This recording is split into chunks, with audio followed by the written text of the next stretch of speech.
إن الحمد لله نحمده ونستعينه ونستغفره ونعوذ بالله من شرور أنفسنا ومن سيئات أعمالنا من يهده الله فلا مضل له ومن يضلله فلا هادي له وأشهد أن لا إله إلا الله وحده لا شريك له وأشهد أن محمدًا عبده ورسوله اللهم صل على محمد وعلى آل محمد كما صليت على إبراهيم وعلى آل إبراهيم إنك حميد مجيد اللهم بارك على محمد وعلى آل محمد كما باركت على إبراهيم وعلى آل إبراهيم إنك حميد مجيد أما بعد فإن خير الحديث كتاب الله وخير الهدي هدي محمد صلى الله عليه وسلم وشر الأمور محدثاتها وكل محدثة بدعة وكل بدعة ضلالة وكل ضلالة في النار أعوذ بالله السميع العليم من الشيطان الرجيم من همزه ونفخه ونفسه يا أيها الذين آمنوا اتقوا الله حق تقاته ولا تموتن إلا وأنتم مسلمون بسم الله الرحمن الرحيم يا أيها الناس اتقوا ربكم الذي خلقكم من نفس واحدة وخلق منها زوجها وبث منهما رجالا كثيرا ونساء واتقوا الله الذي تساءلون به والأرحام إن الله كان عليكم رقيبا يا أيها الذين آمنوا اتقوا الله وقولوا قولا سديدا يصلح لكم أعمالكم ويغفر لكم ذنوبكم ومن يطع الله ورسوله فقد فاز فوزا عظيما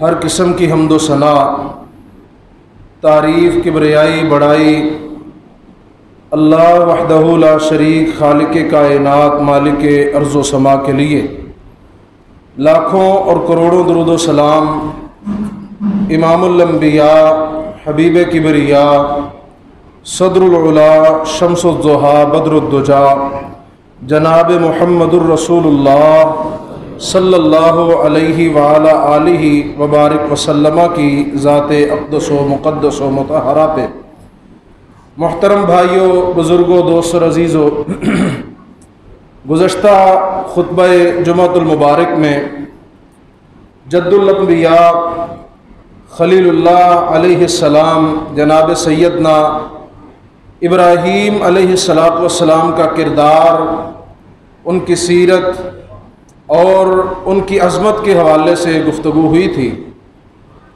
اور ان کی شخصیت کے مختلف پہلوؤں کو اجاگر کرتے ہوئے کچھ باتیں سیکھنے اور سکھانے کی کوشش کی گئی تھی، اور چلتے چلتے بات یہاں تک پہنچی کہ جناب سیدنا ابراہیم علیہ السلام نے نہ صرف توحید کی دعوت کو عام کیا بلکہ خود بھی عقیدہ توحید پہ پختگی کے ساتھ کاربند رہے، اور اولاد بھی اگر مانگی ہے تو صرف ایک ہی در سے مانگی، اور وہ در اللہ مالک الملک ذوالجلال والاکرام کا تھا۔ 86 برس تک ایک ہی راگ الاپتے رہے، رب ہب لی من الصالحین، رب ہب لی من الصالحین۔ اولاد نہیں ہوئی، 1 سال 2 سال 3 سال کے بعد بھٹکے نہیں ہیں، جیسے کہ ہمارے ہاں عموماً دوست بھٹک جاتے ہیں کہ جی شادی کو اتنے سال ہو گئے ہیں، اولاد نہیں ہو رہی، پہلے علاج معالجے فلاں جگہ پہ جائیں جی، فلاں جگہ پہ جائیں، چلیں علاج کروانا مسنون عمل کروانا چاہیے، لیکن 2-4 سال گزرتے ہیں